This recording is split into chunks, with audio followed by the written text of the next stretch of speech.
Thank you. So, yeah, as I said, the first video is by Philip Gardner, a wonderful guest tonight. It was written, directed, and produced by Philip. So it's extraordinary video, Gnosis. Enjoy.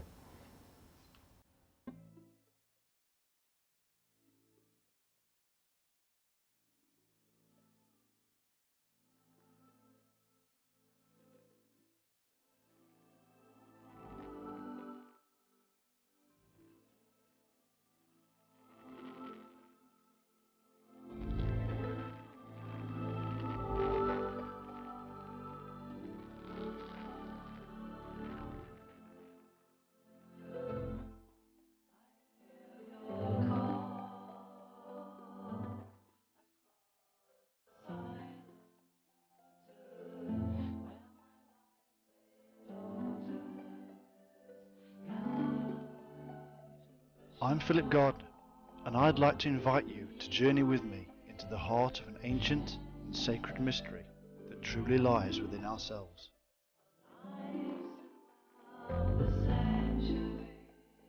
This is a journey of ages, and one that transcends ordinary human thought.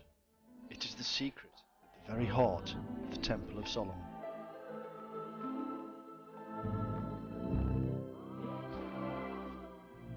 Gnosis means knowledge of the most esoteric kind. This is the story that has been kept from the ears of mankind for too long. It is a truth hidden beneath the layers of religious deceit for centuries. This is the truth behind the world's most infamous secret societies, including the Knights Templar. It is the revelation of the arcane secrets of mankind and the amazing discovery of the secret of Solomon's Temple. You cannot live life until you have Gnosis.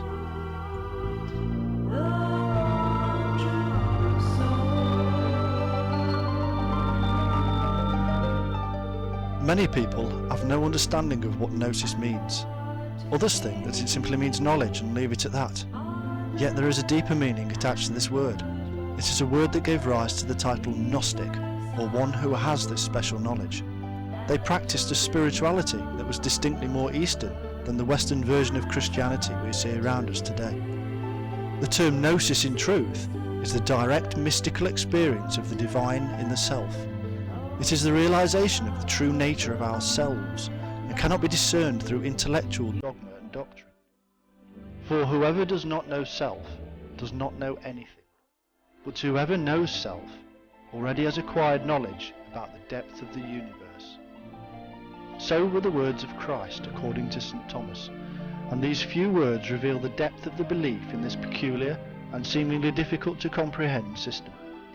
It seems we are being told by the ancients that the most important place to search for truth, the divine, and for ultimate knowledge of the universe is within ourselves.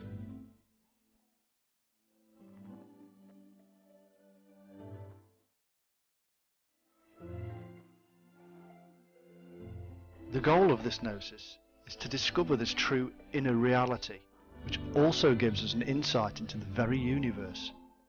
I shall give you what no eye has seen, what no ear has heard, and what no hand has touched, and what has never arisen in the human mind. These were the words attributed to Christ, and what we shall discover is that this Christ of the Gospels is nothing other than the true inner reality of ourselves. The words of Christ match those of other leading historical avatars because it is a kind of archetype within each one of us in a very quantum way. If we can obtain the wisdom and knowledge of this true Christ, then we shall be able to see what no eye has seen, and hear what no ear has heard. We shall truly touch what has never arisen in the human mind, because what we shall see is much more than just the creation of this human mind of ours.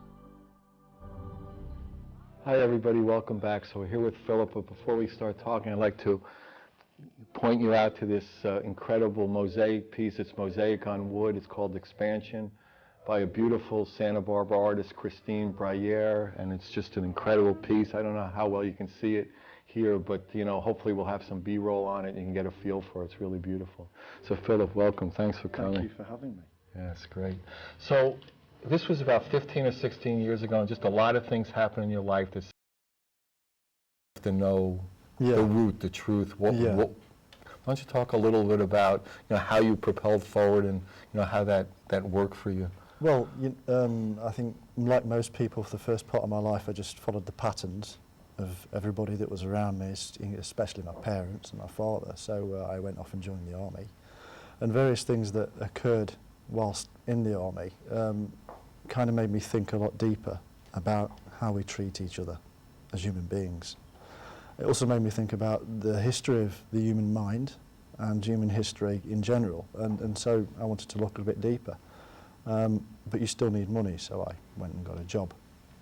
But in that job, I came across people that were profound, strangely. Even though it was What job was it? It was in a printing company. I basically got on the bottom ladder of a printing company and started printing. But two of the other guys that were printers, one was in a thing called the Sealed Knot, which is a Civil War reenactment where you get big pikes and stab each other. Lovely, living stuff. And the other guy was in the Byron Society, Lord Byron, the poet. And so the influences that were coming in from a guy who had been damaged in warfare, if you like, were quite strange, really. I got this kind of historical influence from the guy in the Sealed Knot who wanted to talk about the 16th century and the 17th century, and so that got me involved in that. And then the other guy wanted to talk about, the deeper and darker mind of man from Byron and Keats and Shelley and all the other people that were involved there. So that kind of sent me on a road. But I also then did a marketing degree and took several diplomas to try and improve my life in general. But the hunger had been... The hunger was there to learn about the mind of man, but there was still the side of me which was capitalist, which was saying... The momentum was still very strong to be the regular person. Absolutely. The drive was there to earn the money, to get that money, simple as that. It's money, money, money, money. But there was an interest sparked, and that's where I go back to. That's the point I go back to where I think it all started. But the marketing degree is important, because years later, I owned a marketing company. I'd set one up. It took me 10 years to build it up to the point where I was earning money that I'd never dreamt I could earn. Mm-hmm. It was incredible. I was doing Pepsi and Spice Girls and Star Wars and the Labour government and you name it. I was advising and making things, We could actually, Bridging Heaven and Earth, could use a good advisor. No problem. Afterwards, let's talk. Free, no problem. All right. I don't want to charge for that anymore. Right. No, so basically, I did that for 10 years or more.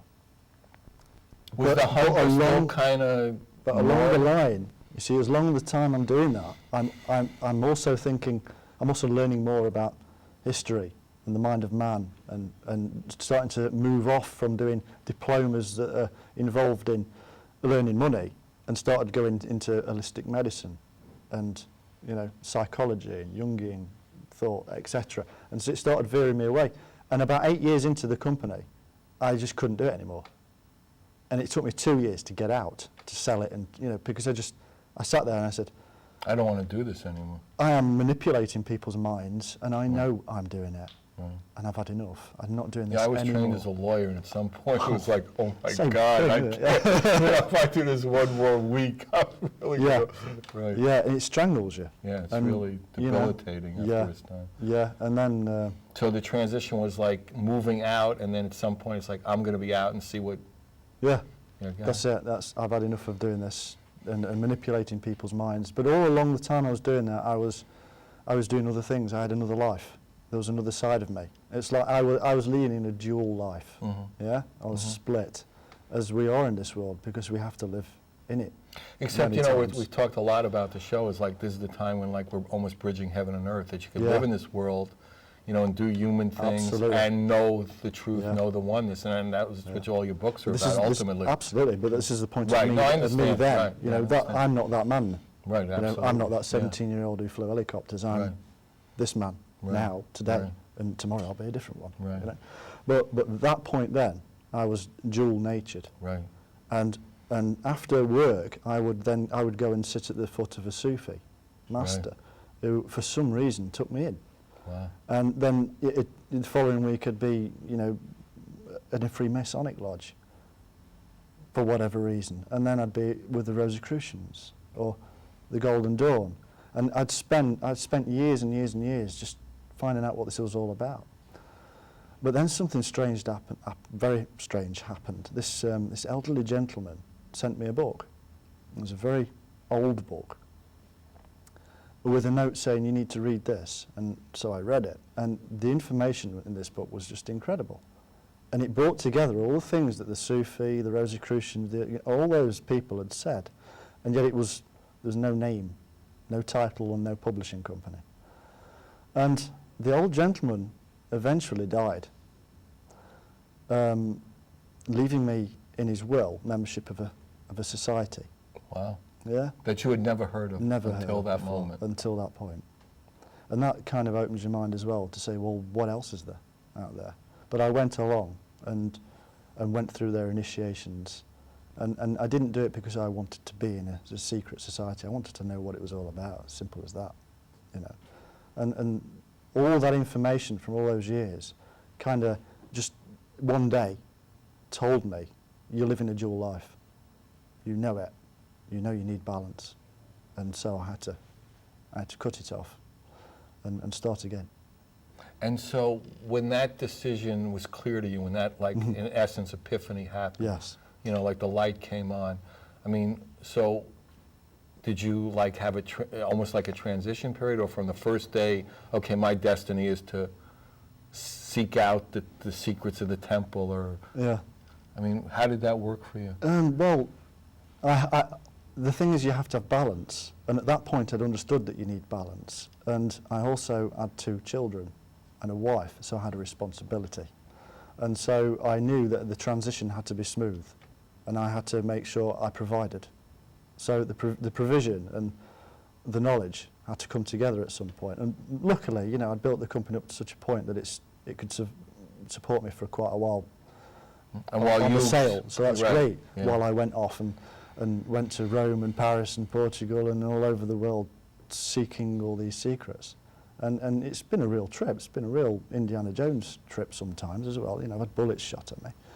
There's not much love there in some quarters because, I don't know, a lot of people don't want you to know things, you know. But knowledge is what we should all have, as far as I'm concerned. You know, gnosis is a much deeper word for that I prefer. I prefer the word gnosis to knowledge because it implies much more, you know. And so it's an interesting period, and it's still going on. You know, I've only just come back from Berlin, where I was tracking down another secret society, and came across. I mean, you're going to love this. Nazis. I was absolutely terrified, but I was taken to this cafe outside of Berlin, and in the back of the cafe there's like a bar, and there's all these blonde-haired, blue-eyed Nazis with pictures of Hitler up everywhere. And you know, to me, that's completely wrong, but highlighting the fact can cause a reaction, and that's what I want to do. I want to highlight the fact that this is still there, that you don't know about. Have you seen this on the news? Do people tell you this is going on? I mean, don't they say that there was a, you know, like a Nazi, you know, resurgence in certain Yeah, parts? but this is under the guise of the Holy Vem, a secret society see. that was created in the medieval times. And these guys are taking people out into woods and judging them in the middle of the night. You know? So this kind of, absolutely. This kind of thing needs highlighting to stop it. And this is How kind do of we bringing, still keep doing Yeah, this? I know. It's so bizarre. this is what I'm talking about, bringing the balance back. I think, personally, by highlighting that fact, I can bring some balance, because the Berlin authorities are now doing something about it. You know? But unless somebody goes and highlights it and finds these things, they're just going to carry on and influence the mind of more children, more kids that go. Because some of these people in that bar were 14, 15, you know, seeing Hitler as a hero. It's just my role. Right. But I mean, interesting, when I, you know, watched the video and read parts of the book and Yeah. all that, I mean, it seemed to me that somewhere along the line, you got into it so deeply and in so many different ways and so many like spokes on the wheel, the way I would describe it, that you came to the conclusion that this gnosis was this knowledge, this realization, this understanding of the connection of the oneness, like I was talking Yes. about, is the root of all the different religions and all Absolutely. the true societies and all the true experiences. And that was like, the bottom line of it all. And how do we get to that? Yeah, I got to that point, and it's going to sound really strange, but I'll try and explain it in the easiest way I can. By one night sitting in bed with my wife, 1 o'clock in the morning, drinking a cup of tea, as we do in England, because it's cold, and she turned around and she said, did you know that snake venom has been used for boosting the immune system? Now that sounds strange. How is that going to get back to the oneness? But it did, because I was historically minded, and I'd read alchemy and all the other And you had a lot of things. stories and history about the serpent and the serpent's Absolutely. message. Yeah, so you And knew so a the lot moment about she that. said that, bang, bang, bang, bang, bang. The mind, the neurons in the mind just opened up completely, and the whole brain went mad, and I didn't sleep for days, and I ran down, and that led me on the path of the serpent, and finding out that all the religions of the world are based upon serpent cults, that the serpent cults were everywhere in the world, absolutely everywhere, and people don't realise it, they don't get it. What do you mean? This horrible little snake that goes along the ground, how can we have worshipped that? And there are many levels to it, but it's everywhere. And it just blew my mind, and it took me 2 years of going around the world just finding this stuff out. But what it gets back to, the root that it goes back to is, although there are many, is that in altered states of consciousness, whether you use drugs, and I don't advise that, or whether you meditate, dervish, prayer, take yourself away into a cave, whatever it is you do to alter the state of consciousness, there's an archetypal image of the serpent that's seen. Another author, Graham Hancock's just written a book called Supernatural, and in that, every picture, he went and did drugs in South America, and every picture that he had painted or saw had snakes in. And it's a universal archetype. Everybody from around the world has this effect. Jeremy Narby has tried to point out that it's probably DNA that the people are seeing, which is the double twist, helix. Right. And when people see the Caduceus sign, where there's two And snakes. isn't the Kundalini spinning up? And Is the that? Kundalini, which is obviously a Hindu system involving the chakra points of the body, where Like the we third get eye to- and then and right. the Bindu. crown chakra. Absolutely. And that's another incredible element. So when you look into all that, these altered states of consciousness, and you see that the serpent's in there, this is one of the reasons why the serpent is worshipped all over the world, because it's an archetype within each. It's almost one like a of us. metaphor in a sense, isn't it? It's Yes. a metaphor and an archetype at the same time. Absolutely, yeah. But I think that the connection point comes because it's a wave. And when we get down into that lowest part, we see this wave. At the end of the day, we're energy, we're light energy. We're bodies of light, because the sun empowers us. The sun empowers this earth and gives us all this energy. So we're bodies of light and energy. And when we go to the root source, when we do alter that state of consciousness and free ourselves of all this nonsense that's around us, and free up the unconscious state, we see this wave energy. And this wave energy, we know from quantum physics, is also a particle. So it's particle and wave. And we know, and you know, because you've just been talking about it, is that the particle, quantum physics, states that everything's connected. And it's quite simply like this. If you take a hologram, let's say that's a holographic picture, and you smash it into a million pieces, that holographic picture has been made by light energy, hasn't it? It's light that's gone onto that. It's photons that's made that. You smash it into a million pieces, each piece has got the picture of the whole. That's exactly what it's like. We're all part of the whole, and we all encompass the whole. We've all got everything within us, and we can know everything. And that's what the ancients were telling us, that you can know everything when you access this point. But they also told us many other things. They told us that you need to be in balance. And the Kundalini, for instance, is a perfect example of that, because you must have the balance of the Ida and Pingala channels. And there are many, many more images of balance. And one of those is the Temple of Solomon. The Temple of Solomon didn't exist. There is no evidence whatsoever from archaeologists, and I've spoken to dozens and dozens of archaeologists, to say that the Temple of Solomon existed. The Temple of Jerusalem existed. But Solomon, there's no evidence for. At the time of Solomon, people were living in huts in the area. So how did that myth get going? Well, and why? The point of the book is to show that the Temple of Solomon story and the Solomon and Sheba story are, in fact, analogies. They're teaching methods. Yeah, the temple is man. It's built to the proportions of man on earth. It's as above, so below, on earth.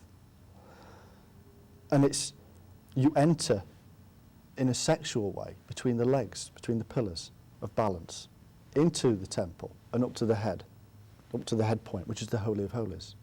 And at the end of the day, this is called the temple. This is literally called the temple. And this is where it all occurs. This is the point of fusion between the opposites inside our mind. And that's imaged in the temple. And, you know, Israel, when Solomon and Sheba were divided, Israel fell apart. The tribes dispersed in many ways. But when Solomon and Sheba were together, it was strong, because Solomon and Sheba were two elements of ourselves that need to be united in balance in order to make the temple strong. And that's talking about us. We need to be like that. We need to balance the two sides of ourselves. And this is nothing new to many people, but it's something new to most people. Most people don't even think about balance. And most people don't think They don't think about themselves, except in the, absolutely. you know, in that, you know, grossest way, kind of. Yeah, and you know, balance works on many, many, many levels, doesn't it? You know, I can't get upstairs if I try to use one leg. You know, so don't expect any of us to raise in spirit unbalanced, because we won't. Yeah, and I think in the Hindus they talk about the three-legged stool, and if one of the legs isn't there, yeah, you know, spiritual, physical, well, that emotional. takes me on to something else that was discovered. One of the great, wonderful teachings that you can find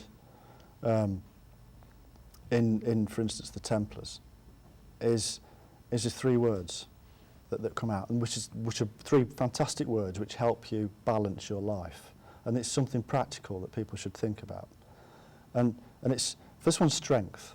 We all need strength. We need to have power. We need to be empowered to do something. And you know, if it's in business, you need to have your boss giving you authority.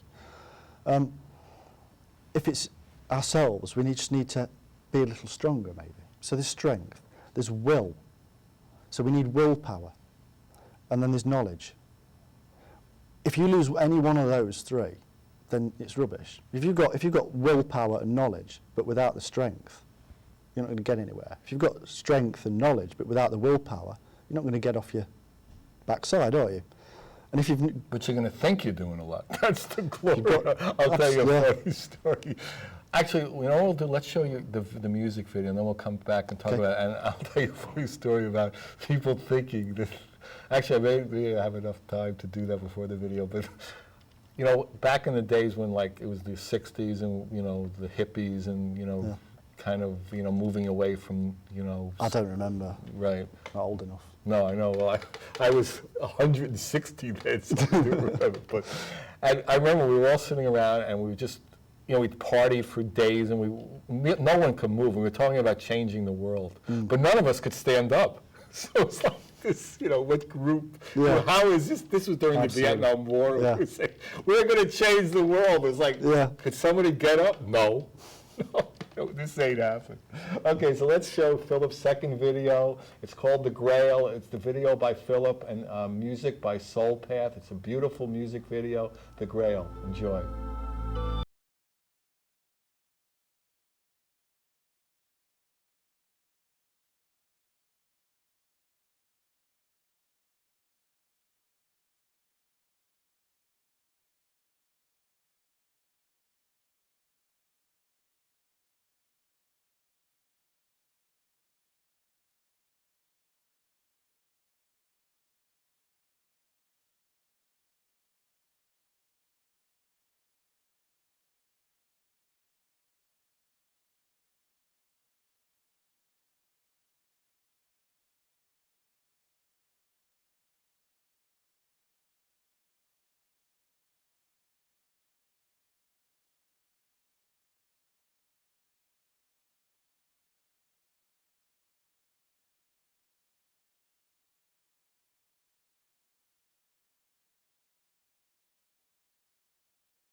Hi, welcome back. That was a beautiful video. That was really a nice video, yeah. So, and the painting between us now is Peaceful Heart by a former guest on Bridging, Cindy Schuster. Beautiful girl, beautiful spirit, and she painted this, specifically for the art project, Peaceful Heart. It's an acrylic. It's really beautiful. So, Philip, at the end of the last section, we were talking about, the three aspects, the three, And when you were talking about that, the thing that struck me at the time was that, what about the experience of, what we were talking about earlier, the love and the oneness? How does that fit into that, that stool in a way? How do you see that? Well, it works in many ways. It helps you to be balanced. And one of the things that we know in this world is that we have to walk through this world, don't we? And so we need some tools. And these three things are the tools to enable us to walk through the world. It's like a protection. And I teach it to my children. And it really does empower them to walk through the world. We were talking that your wife is a Buddhist. So how does that work? I mean, would you say that's also part of the Buddhist philosophy? That's like the middle path? Yeah. It's very much so. The beauty of having a wife who's Buddhist and a husband who can't make his mind up is that she keeps balance as well. And, me and my wife have been together since school. We went to the same school and we lived on the same street, and, to be quite honest, we were together at the Big Bang. So we're very, very balanced together, and she's quite opposite to me, and I'm, she's water and I'm fire, and it works wonderful. Perfect balance, and it's a wonderful example of how we all ought to be. And, being away a lot as I am, flying to California to do these wonderful shows, I need a balanced wife to keep hold the down children. the homestead. Yeah, because the children need, How old are they now? 11 and 8. So they still need a lot of guidance and They do, yeah. nurturing and things like that. But they're very good kids, very balanced. If they're not, I just hit them. Yeah, whack them. Yeah. No, it's beautiful. No. As we're talking about the love and the oneness. But, it's interesting. I mean, we were talking earlier, when we were setting up about, like, how this time is almost a time of a lot of new paradigms. Yeah. And that these are forming as we go. So how do we live in these new paradigms? And it's not always so clear because there aren't clear-cut rules. Why don't you talk about that and how you came across a lot of that, and how it came forth from all this history and all these like secret societies and things like that? Yeah, well, the beauty of going backwards in history, of looking back in history, is that you see that there are cycles in history, and these things have occurred again and again and again. And, even though I'm an historian and I do see these cycles, I do have the feeling that right now things have got to change. Literally, we're at the point where they have got to, because it's not just the human race that's giving itself trouble. We're damaging this earth, big style. And if we don't change, it's going to change us. Because we may have balance inside of us, and there may be this balance inside of the molecule and the atom and the subatomic particles, and it goes right up. But there's also balance in this solar system that we're living in. And we can screw up balance outside of us just by thinking about it from quantum physics. Yeah, energetically. Absolutely, but we're doing it physically as well. As you said, we're destroying the earth. So I do think we're at a point where it's got to change. And the history shows that. The history shows that it's got worse and worse, and we've done more and more damage each time. Thousands and thousands of years ago, man was nomadic. He didn't stay in one place. People have this concept that he was a tribe and he stayed in one place. He wasn't, it was nomadic. You couldn't get inland because it was covered in trees. And so they went around the coasts and in the land, on the rivers and on the lakes, and moved according to the earth. As the earth moved and breathed, they moved with it. And it was in perfect balance and harmony. And the anthropology shows that there was no warfare and that man lived longer. When man stopped in one place and suddenly said, this environment's got to change for me where I am living, it's got to adapt to how I want to live, disease crept in because there were too many people together. And it became out of balance. And so, we're out of balance with nature, the way we're living right now. We put down bricks and mortar and think we own it. Yet what we've done is we've ripped something out of our imagination to create this building, and we've ripped something out of the earth to form this imaginative manifestation. It's not natural, because for millions of years we were nomadic.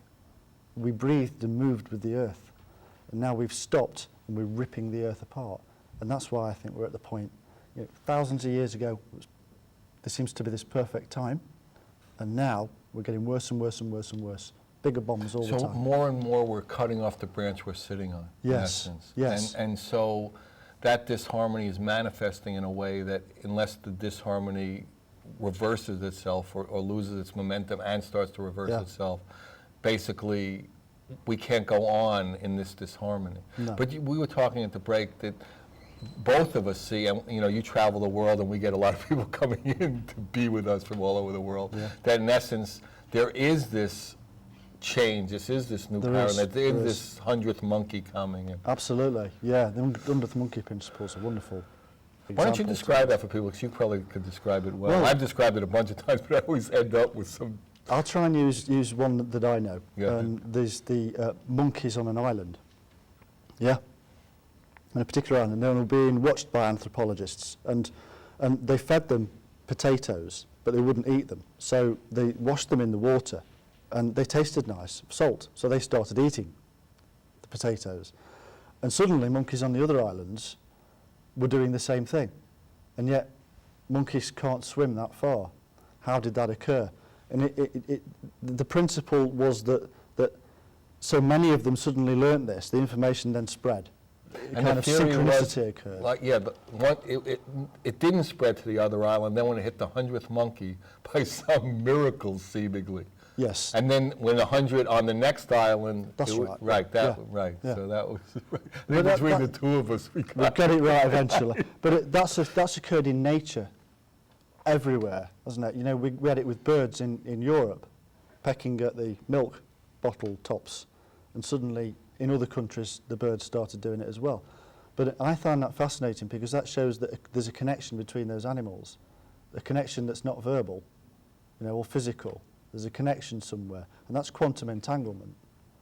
And quantum entanglement's amazing. Now, we've just been doing some research in China, which is really fantastic. You get two rooms, and you lead line one room, and you put a subject in there, and then the other subject in another room. The guy in the lead line room has nodes on their head to basically monitor the neural activity. And the person in this room, well, just go back a bit, these two people have to know each other fairly well, have to be related in some way, or friends. The person in this room, flash lights to, and see if the other guy is picking it up, who can't see the lights. And they do. They do. It's incredible. When they don't know each other, and they haven't been together, and they've never met each other, they don't pick it up. They have to be entangled, and it's quantum entanglement. The thoughts are entangling. So how can we, in other words, like what you're saying is if we could convince everybody that we're one family, Yes. not a family of Americans, a family of British, a family, so how do we expand below the concepts of different religions, of different countries, and that's energetics in a way. Yeah. I mean, all I can do is what I can do. This is why I'm doing the DVDs and the books and all the other things, and the website is showing, I put loads of stuff on the website for people to read. I can just do as much as I can, The music that was on that DVD is Soul Path. They weren't a band. They were three guys who I basically asked to do some music. And after they'd done the music, I said, you've got to form a band. You've got to, because this is the voice And of... then they changed the name to the Beatles, and it was... That's it, that looked right. But I said they're the voice of the universe. Yeah, beautiful, yeah, it's Because beautiful. Yeah. the three go together perfectly well. If you take one of them away, that Soul Path wouldn't And exist. are they getting along and doing that? Yeah, incredibly. Really? 3 albums coming out. Oh, yeah, really? I got Wow. them a record deal. Oh, fantastic. But by helping them to get that record deal, that music, that voice of the universe, is going to go out and resonate. And the message in that music, it comes from me and Mike and the others, and it's put in there, and it's a good message. It's a message of love and peace and harmony and balance. It's not a message of screaming at your rock music, Right. saying you've got to take drugs and see the Right. girls and all that. Right. It's a good message. It's a vibrant message. that's It's a message of beautiful. the universe, of nature, which is where we need to get back to. Right, and the more that energy's out there, we used to say that, when we first started, like 12 years ago, if we were in a city, even if nobody knew it, because we'd be on, and then, there wasn't like, $2 million of advertising, Bridging Heaven and Earth, is now in your city, tune in. Yeah. So, people would have to get, just see it and then start to build an audience and, make sure it was on the same time all the time. But even energetically, if it was just there and your message was going out to nobody listening consciously, it was worthwhile. Yeah, absolutely. You know what I mean? So the same thing, more of us putting out that Yeah. DVDs, music, CDs, TV shows, books, Yeah. Vibrating that. Absolutely. I mean, I don't really want to be flying around the world doing this all the time. Most writers want to be in a crofter's cottage in the How to Hebrides with a typewriter Right, on their own, because that's the psyche of a writer. right, But it's got to be done. right. And it's your destiny to do it It is. in a way you love and are joyous doing it. So Yeah. it's perfect. Yeah, I feel right doing this, and that's the whole key. Is Right, the exactly. intuition. If you listen to your intuition, you're listening to nature. Okay, so if you could tell people in all your research and all your experience, what is some of the ways or some of the tools, you described some earlier, to get in touch with that intuition, to know the difference between your intuition, the concepts of the world, all the ways, but to know yourself, how do you experience that? Well, if I give one example from the past, is as any alchemist would have told you, and you've got to burn off the chaff. Because at the end of the day, if you look at this picture, for instance, this marvellous picture, you've got to imagine that this heart here is at the centre. It's at the very centre, and that's us. That's the real us that we were born with, and that is in connection to the universe. And it's even a special wave. It's Right. It's 7.83 hertz, and I know that because it's a scientific fact that we resonate when we're in connection at 7.83 hertz, which is what the Earth should resonate at. But we've ruined it, and it's now resonating at a much higher level. Right. This is the real us. All this other stuff around us are all the things that we've learned, all the things that people have told us, all the TV advertisements, President Bush, Bill Clinton, the Queen, whoever has influenced us over time. Yeah, the Pope and the... It's right, all the trash. stuff, all the stuff. All this trash. That's not you, is it? That's what other people have said. That's all imagination. It's not real. So you've got to say to yourself, what of this is real? What of this is important? What of this is love? And get rid of all the hatred. And you'll start to get back to the centre. And use your intuition, because your intuition is Okay, comes from here. so if people would say, the millions of people who will ultimately be watching this interview are saying, okay, I want to get to my intuition. How would you say, starting tomorrow? I mean, at the beginning I was saying pray and intend. I was You've got to test it. You've got to test it. For instance, on the way here tonight, we went the wrong way because we'd listened to somebody else. Our intuition, both of us, was to turn left on the highway, but we turned right because somebody told us to. Hope it wasn't me. No, I was going to say, I was thought I gave you the right direction. it was a woman, and they've got no sense of direction. So, You said hey, I'm always I'm glad your controversial. wife is a Buddhist. Oh yeah, Right. I'm always conscious. She has to be Right. living with me. She has Right. to be a Buddhist. Right.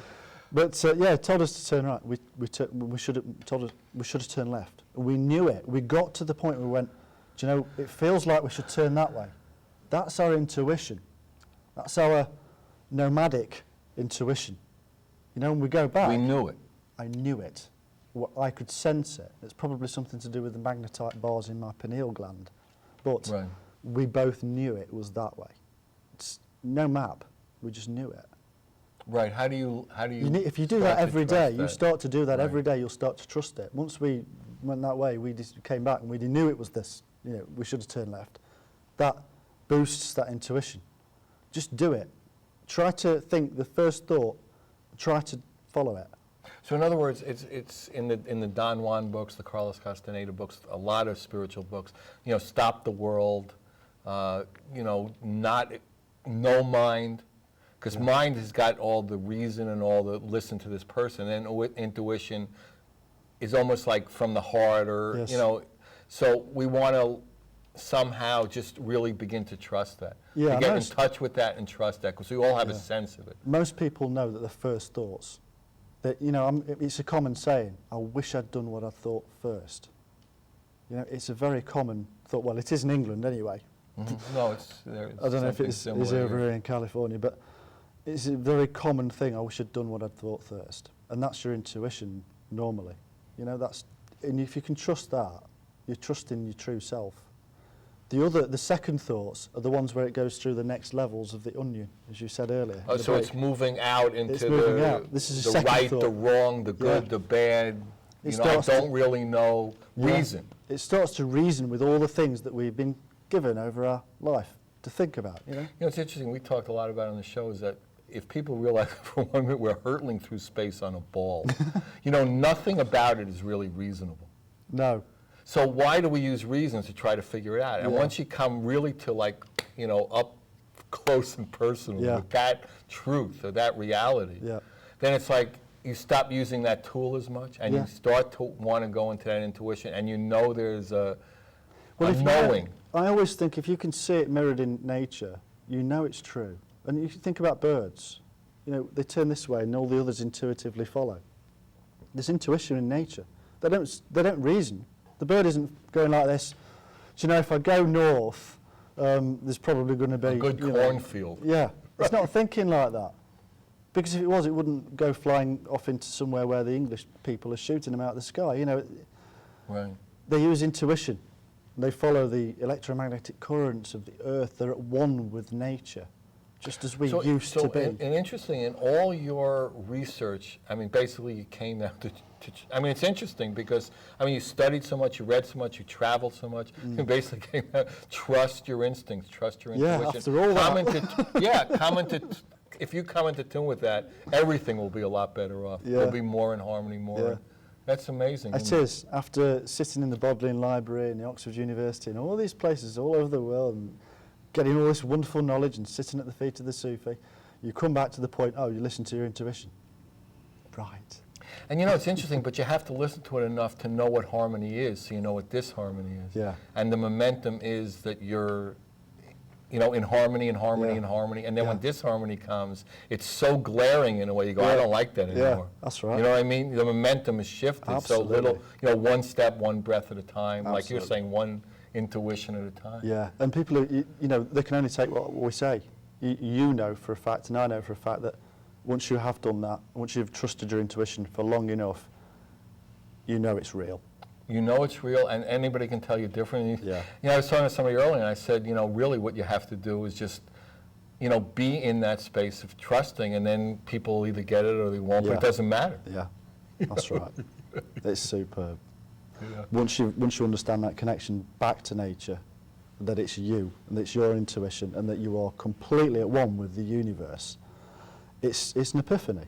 It is. And it's a miracle, It's isn't it? beautiful because you have lots of them, and you keep having them. You're right. It's wonderful. Right, and then you're basically like Love and Motion. So I think Yeah, we're yeah. actually coming to the end of the show. So ending on Love and Motion is good. So really, thanks for coming. Thanks Thank for you. coming this way and all Thank this you for way. It's having me. great. All right, so we're coming to the end of the show again. If you want any information about Philip, the DVDs, the CDs, the books, you know, please call me, Alan, 805-687-2053, 805-687-2053. Good night. We love you. Really, it's only about the love. It's only about our connection. Let's come into it. Let's do it. Good night. Thank you. Good night.